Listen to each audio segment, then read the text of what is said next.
Numilogue est un diffuseur-distributeur numérique. C'est une société que nous avons créée en 2000 avec Denis Vien qui est son actuel PDG toujours.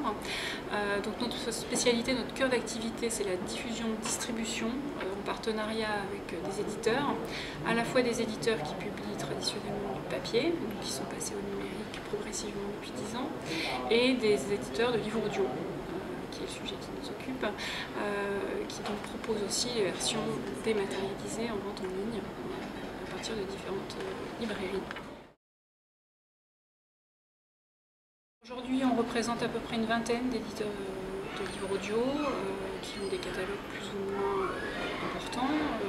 Le principal aujourd'hui en termes de volume est Audiolib, qui je pense aussi en physique représente un éditeur important, mais on en a de taille un peu plus modeste, mais qui publie de façon régulière, comme Autrement dit en Belgique, ou Les Mots en Soi, qui propose quelques titres sur notre site, Télème, Caracolivre, Boule de Mars, Green Albert, enfin je pourrais en citer encore plusieurs, qui donc régulièrement ont vraiment pris l'habitude de nous envoyer les publications en totale collaboration et qui ont le réflexe en fait d'envoyer leurs audiolivres sur Numilogue. On a nous affaire à la fois à des publics professionnels, puisqu'on travaille avec effectivement des bibliothèques, des médiathèques, des centres de documentation, des comités d'entreprise. Donc ça c'est notre public à nous avec lequel on travaille en direct, mais qui relaie l'information puisqu'il prête le livre audio. Donc là on a une vraie demande, parce que je pense que pour le loisir, puisqu'il s'adresse à des gens qui cherchent des choses pour le loisir, pas tant professionnel, ça marche très bien. Et puis en direct, chez les libraires, il n'y a pas de profil type en fait d'adeptes du livre audio en dématérialisé, mais on a beaucoup de gens à l'étranger aussi qui téléchargent, qui ont l'habitude de commander en ligne et qui téléchargent aussi du livre audio, de gens qui veulent écouter du livre parce qu'ils sont en apprentissage, peut-être aussi du français, et puis tout simplement des gens qui apprécient d'écouter le livre pendant qu'ils font autre chose aussi, peut-être sur internet ou pendant qu'ils écoutent leur livre. Donc les profils sont vraiment très divers. Là sur le livre audio, on a vraiment une diversité de publics, aussi un public jeune qui arrive à la littérature par l'audio, qui a l'habitude d'être sur internet, donc c'est aussi facile pour eux de trouver des contenus. Vraiment, c'est très varié.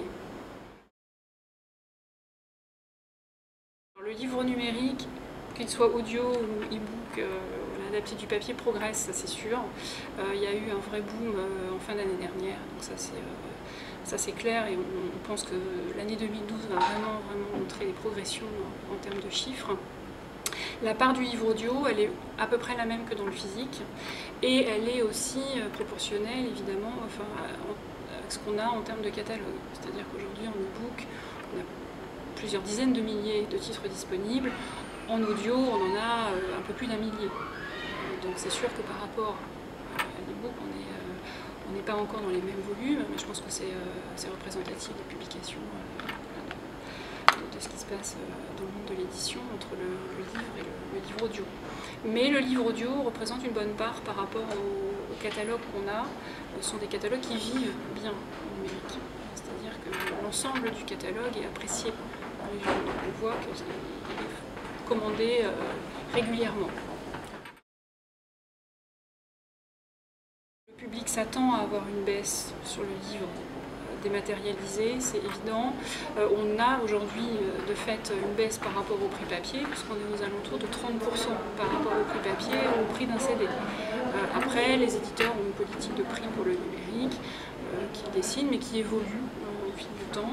On peut avoir des chiffres en absolu qui paraissent encore élevés, mais qui représentent quand même un prix un peu baissé par rapport à ce qu'on trouve en physique. Mais sur le livre audio, ça c'est peut-être une particularité du livre audio aussi, on n'a pas une demande peut-être aussi, il y a toujours la demande évidemment d'avoir des prix plus bas et de trouver des choses plus intéressantes, mais on n'a pas une pression, vraiment. Je pense que c'est vraiment le contenu, le fait que ce soit le livre audio, l'écouter du livre qui intéresse les gens, qui sont habitués à l'acheter même en CD, donc à le lire déjà en dématérialisé, entre guillemets, puisqu'ils mettent un CD dans un appareil de lecture, un ordinateur, une chaîne. Et du coup, que ce soit dématérialisé, achat en ligne ou acheter un CD en magasin, je pense qu'ils sont habitués. Voilà, le prix d'un livre audio, c'est ça, et il n'y a pas de réticence particulière à dépenser pour acheter ce type de contenu. On est force de proposition, on est surtout force de relais, en tout cas, entre les demandes des uns, les impératifs des autres, ou voilà, les initiatives qui peuvent être prises par les éditeurs pour proposer effectivement, animer commercialement un petit peu l'offre pour montrer ce qu'on peut faire de nouveau sur le numérique, et puis aussi de relayer les demandes de nos partenaires, donc soit des clients directs, soit des bibliothèques qui aimeraient proposer effectivement peut-être des bouquets spécifiques sur une thématique, sur un auteur. Voilà. Donc on essaie de construire, nous, puisqu'on a aussi on a un interlocuteur technique aussi entre ces acteurs en amont et en aval de la chaîne. On essaie de voir comment on peut construire en fonction des modèles commerciaux voulus par les uns et les autres, comment on peut construire une offre techniquement pour satisfaire le public. Se pose aussi la question par rapport à l'audio, éventuellement tout ce qui est livret, qui accompagne souvent un CD physique, comment on fait pour retranscrire ça en numérique. Donc on apporte des solutions techniques pour proposer des versions qui intègrent ou pas un livret dans un format d'e-book pour le coup. Donc l'audio rejoint l'e-book. C'est plutôt sur des problématiques comme ça, sur le contenu en tout cas aujourd'hui, qu'on essaie de travailler avec les éditeurs en amont pour que ce soit cohérent par rapport à ce qu'attendent les lecteurs et par rapport à ce qu'ils voient dans le physique, puisqu'il y a quand même toujours le rappel du physique, puisque c'est là-dessus que les gens se basent, puisque c'est ce qui est le plus connu.